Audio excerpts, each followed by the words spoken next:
আজকে চলে আসলাম হচ্ছে রিয়াদুল খুবরা। আমাদের আজকের কাজ হচ্ছে রিয়াদুল খুবরা। এখন বর্তমানে কাজ করে যে মজা পাই, আসলে আগে এত মজা পাইছি না। খাওয়া দাওয়া শেষ, চলে যাব।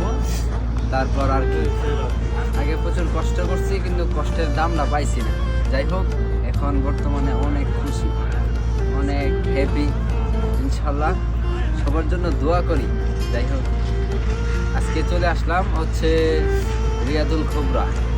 আমাদের আজকের কাজ হচ্ছে রিয়াদুল খুবরা। ওকে, ভালো থাকেন, সুস্থ থাকেন, আল্লাহ হাফেজ।